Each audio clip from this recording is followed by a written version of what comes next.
Praise the Lord. అందరికీ వందనాలు. Paul William ministries and Paul William foundation తరపున ప్రియ దేవుని బిడ్డలందరికీ, సమస్త జనులందరికీ హృదయపూర్వక వందనాలు తెలియజేయడం జరుగుతుంది.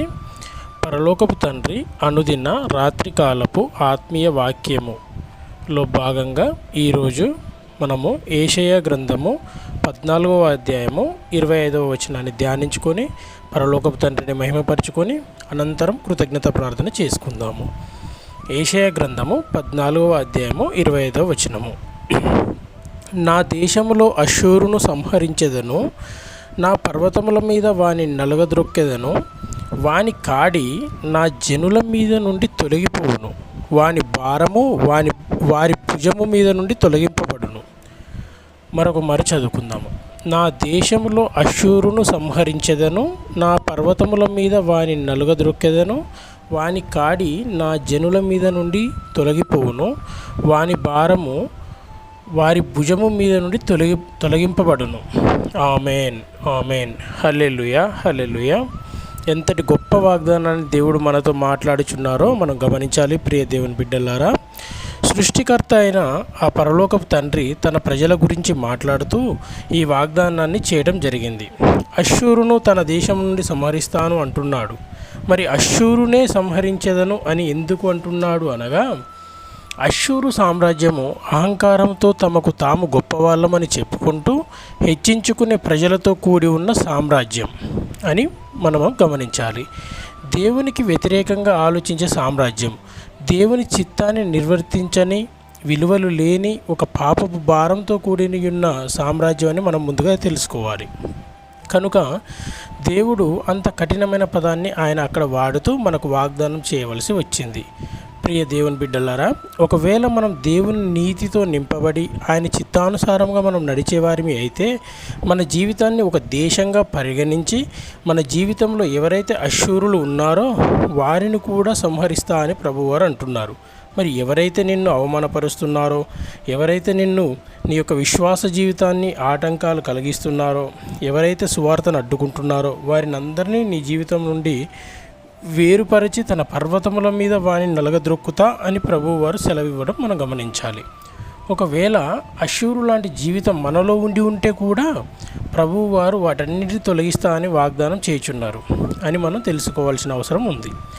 మనలో పరలోకపు తండ్రికి వ్యతిరేకమైన ఆలోచనలు, తలంపులు, అవిధేయతతో కూడిన స్వభావం, ఆయన మార్గమునకు వ్యతిరేకమైన మన మొత్తం జీవితాన్ని ఆయన మన నుండి తొలగిస్తా అని వాగ్దానం చేయుచున్నారు అని కూడా మనం గమనించాలి.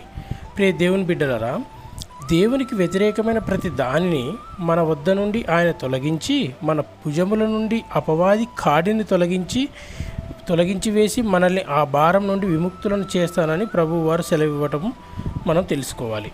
ఆ పరలోకపు తండ్రి గారు ఆయన కుమారుడైన యేసు ప్రభు వారిని భూమి మీదకి పంపినది ఆయన మన భారాన్ని తొలగించడానికే కానీ భారాన్ని, బరువుని మోపడానికి కాదు అని ప్రతి దేవుని బిడ్డ గమనించాలి. చాలామంది ఈ లోకంలో దేవుళ్ళం అని చెప్పుకునేవారు ప్రజల మీద అనేక భారాలను మోపడం మనం గమనించవచ్చును. కానీ మన ప్రభువారు చరిత్రలో ముందుగానే ఇలా తెలపడం జరిగింది. ప్రయాసపడి భారము మోచున్న సమస్త జనులారా నా యుద్ధకు రండి, మీకు నేను విశ్రాంతి కలుగజేస్తున్నాను ఆయన తెలిపిన విధానమును బట్టి మరి ఆయన ఎంత ప్రేమ స్వరూపియో మీరు తెలుసుకోవాలి అని నేను కోరుకుంటున్నాను. మరి మనం ఏ విధమైన భారంతో నలిగిపోతున్నప్పటికీ ఆయనకు మనం మొరపెట్టిన మరుక్షణం నుండే ఆయన మన యొక్క భారాన్ని తొలగించేవాడు, మనల్ని లేవనెత్తువాడు మన ప్రభు అయిన యేసుక్రీస్తు వారు. నీవు నిజంగా ఉన్నత స్థితికి రావాలని నీవు కోరుకుంటే ఆయన ఖచ్చితంగా నిన్ను ఆశీర్వదిస్తాడు. నీ ప్రభువు, నీ దేవుడైన యేసు ప్రభువారు నీలో ఉన్నతమైన ఆలోచనలను, ఉన్నతమైన ఆశయాలను కలిగించి నిన్ను హెచ్చించేవాడు కూడా ఆయనే. నీవు ఆయనను ఆశ్రయిస్తే చాలు, ఆయనకు మొరపెడితే చాలు, ఆయన సన్నిధిలో నీవు నిల్చుంటే చాలు, నిన్ను హెచ్చించేవాడు, నిన్ను కాపాడేవాడు, నిన్ను ఆశీర్వదించేవాడు మన ప్రభువారు. కనుక ప్రియ దేవుని బిడ్డలారా, నీపై ఉన్న ప్రతి భారం గురించి ప్రభువుకు చెప్పుకో. ఏ కాడి కింద నువ్వు నలిగిపోచున్నావో దాని గురించి మొరపెట్టు. నీ దేవుడైన యెహోవా నీ చేయి విడువడు, నిన్ను ఎడబాయడు. మీరు ఎదుర్కొనే ప్రతి సమస్య నుండి, ప్రతి వేదన నుండి, ఆర్థికపరమైన రుణబాధలు, అనారోగ్య సమస్యలు, ప్రతి విధమైన సమస్య నుండి ఆ ప్రభువారు నిన్ను లేవనెత్తుతాడు, ఆశీర్వదిస్తాడు. ఈరోజు అంతా ఈ వాక్యాన్ని ధ్యానించుకొని ప్రభువుని మహిమపరుచుకొని ముందుకు సాగుదాం. మన జీవితాల్లో ఈ వాక్యానుసారంగా జరిగి పరలోకపు తండ్రి యొక్క మహిమకు మనం పాత్రులమై, ఆయన యొక్క ఆశీర్వాదానికి మనం పాత్రులమై, ఆయన ద్వారా మనం లేవనెత్తబడాలి, సమృద్ధిలోకి నడిపించబడాలని ఆయన్ని కోరుకుంటూ మనం ముందుకు సాగుదాం. ఈ ప్రార్థనలో మనం అందరం మన కుటుంబ సభ్యులందరితో కలిసి ఏకీభవించి ప్రార్థించుకుందాం. పరలోకం నందున్న మా తండ్రి యెహోవా, మీ పరమ పవిత్రమైన పాదములకు వందనాలు, స్తుతులు, స్తోత్రములు తండ్రి. కరుణామయుడ, జీవాధిపతి, నా దేవా, నా తండ్రి, సమస్త స్తోత్రములకు సకల స్తోత్రములకు అర్హుడవు నీవే తండ్రి.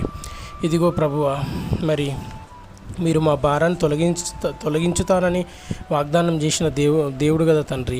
మరి మా జీవితాల్లో మాకు ఎదురయ్యే అశూరులనే కాకుండా మా జీవితంలో మేమే అశూరులనే ప్రవర్తించినప్పటికీ మా నుంచి కూడా అశూరు మనస్తత్వాన్ని, స్వభావాన్ని తొలగించి వేసి మమ్మల్ని హెచ్చిస్తాను, ఆశీర్వదిస్తాను, రక్షిస్తాను, కాపాడుతానని వాగ్దానం ఇచ్చిన గొప్ప దేవుడివి తండ్రి నీవు. ఏది మీకు ఇచ్చినా మేము మీ యొక్క రుణాన్ని మేము తీర్చుకోలేము ప్రభువా. పాపులమై ఉండగానే మమ్మల్ని క్షమించిన గొప్ప దేవుడు తండ్రి నీవు. ఇదిగో ప్రభువా, మరి మమ్మల్ని అందరినీ ఆశీర్వదించి వాక్యానుసారంగా మేము మా యొక్క జీవితాన్ని కొనసాగించడానికి సహాయం చేయండి తండ్రి. మేము ఎల్లవేళ మిమ్మల్ని మహిమపరిచేవారుగా, మిమ్మల్ని ఘనపరిచేవారుగా, మీ చిత్తం నెరవేర్చేవారుగా ముందుకు సాగడానికి సహాయం చేయండి తండ్రి. మా యొక్క భారాన్ని తొలగించండి తండ్రి. మా పైన ఆపవాది యొక్క కాడిని మా భుజములపై నుంచి తొలగించి వేసి మా జీవితాలని సమృద్ధిలోకి నడిపించండి తండ్రి. ఇదిగో ప్రభువా, మరి ప్రార్థిస్తున్న ప్రతి బిడ్డని దర్శించండి ప్రభువా, ప్రతి కుటుంబాన్ని దర్శించండి ప్రభువా. మాలో ఎవరెవరికైతే ఆర్థికపరమైన రుణ బాధలు ఉన్నాయో వారందరూ లేవనెత్తండి తండ్రి, సమృద్ధిలోకి నడిపించండి తండ్రి. మరి ఎవరెవరికైతే దీర్ఘకాలిక వ్యాధులు, రోగాలతో బాధపడుచున్న వారందరినీ ఆశీర్వదించి సంపూర్ణ స్వస్థతని, సంపూర్ణ ఆరోగ్యాన్ని మాకు కలగజేసి పూర్ణ హృదయంతో, పూర్ణ మనస్సుతో, పూర్ణ శుద్ధితో మేము ముందుకు సాగుటకు సహాయం చేయండి తండ్రి. పరిశుద్ధుడా, మీకు వ్యతిరేకమైన క్రియలు కానీ, మీకు వ్యతిరేకమైన తలంపులు కానీ మేము చేయకుండా ఉండటకు సహాయం చేయండి తండ్రి. నా దేవా, నా తండ్రి, మరి శోధన సమయంలో అపనమ్మకం, అవిశ్వాసం మాలో కలగకుండా సహాయం చేసి మీ కృపలో భద్రపరిచి నడిపించండి తండ్రి. మా తల్లిదండ్రులని, మా పిల్లలని, మా చిన్నలని, మా పెద్దలని, ప్రతి ఒక్కరిని జ్ఞాపకం చేసుకోండి తండ్రి. మీ స్వార్థను ప్రకటిస్తున్న ప్రతి స్వార్థికురాళ్ళని, మిషనరీసులని, దైవజనులని ప్రతి ఒక్కరిని జ్ఞాపకం చేసుకుని తండ్రి. సమస్త విశ్వాసులని, సమస్త జనులను జ్ఞాపకం చేసుకొని మీ కృపలో మమ్మల్ని భద్రపరిచి నడిపించి మా జీవితాల్లో సంతోషాన్ని, వెలుగు నింపి అట్టి మహిమని, ఘనతని, ప్రభావాలను మీరే పొందుకొనమని యేసు నామములో అడిగి వేడుకొనిచున్నాను తండ్రి. ఆమేన్.